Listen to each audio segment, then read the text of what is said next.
রাজধানী আগরতলা সহ গোটা রাজ্যেই চোরের উৎপাত বেড়ে চলেছে।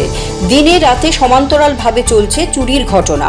শহর আগরতলা এবং শহরতলিতেই চুরির যেন প্রতিযোগিতা চলছে। দোকানপাট থেকে শুরু করে বাড়িঘর সর্বত্রই স্বাধীনভাবে বিরাজ করছে চোরের দল। বুধবার রাতে আগরতলা শহরের প্রাণকেন্দ্রের একই সাথে 3 দোকানে দুঃসাহসিক চুরির ঘটনা ঘটে।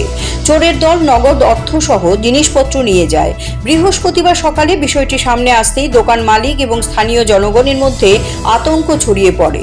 খবর পেয়ে ঘটনাস্থলে ছুটে যায় পূর্ব থানার পুলিশ। সেন্ট্রাল রোডের বহু বছরের পুরনো 3টি দোকানে চুরি হয়েছে। সেগুলির মধ্যে একটি কাপড়ের দোকান, বাকি 2টি স্টেশনারি সামগ্রীর দোকান রয়েছে। পুলিশ এসে যথারীতি তদন্ত শুরু করলেও কাউকেই গ্রেপ্তারের খবর নেই। কি হয়েছিল ঘটনা একটু? আমি সকাল 9টায় দোকানে খুলি, খোলার পর দেখি সব লন্ডভন্ড। আমি আর কিছু ধরি নাই, লগে লগে আমি থানায় গেলাম, পূর্ব থানায় ইয়াতে ওই আউটপোস্টে গেলাম।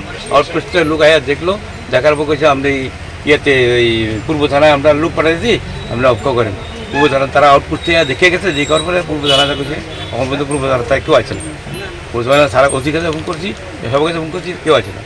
লুটপাট যে হয়েছে মানে কি কি নিয়েছে, কি আসে? স্যার আমার এখানে 36,000 টাকা মতো আসছে ক্যাশে, আর ভাঙতি আসতে ধরুন না 8,000 থেকে 9,000 টাকা খুচরা টাকা।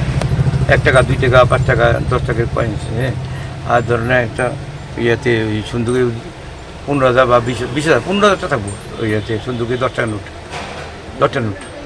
মানে জিনিসপত্র কিছু জিনিসপত্র কিছু নিতে দেখতে অন পর্যন্ত 4-5 না স্যার। মোটামুটি কত টাকা নিয়েছে ক্যাশ? ক্যাশ মোটামুটি 76,000 মতো নিচ্ছে। এটা কোন জায়গা এটা? হ্যাঁ, এটা সেন্ট্রাল রোডে, আগরতলা সেন্ট্রাল রোড। এটা তো একদম মানে মেইন প্রপার আগরতলা শহরের মেইন প্রপার এই অবস্থা। আমরা কোন জায়গায় বাস করতে দিব? কয়টা দোকানে চুরি হয়েছে এদিকে? একটা দোকান, 2 দোকান, 500 নষ্ট 3 দোকান। সবচেয়ে বড় দোকান ত্রিপুরা রাজ্যের, সবচেয়ে পুরনো দোকান।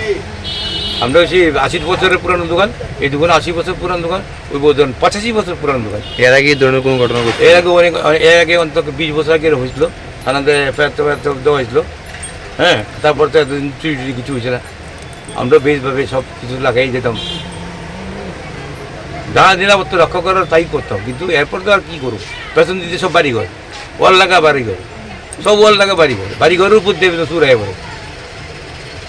1জন 2জন তো আছে না, 4-5 জন আছে। তারপরে সামনে গেটটারে কি হচ্ছে, বিছা কাপড় দিয়া ঢেকে রাখছে, আর ওটা বাইরে না যায়। Siri TV, channel for news and entertainment.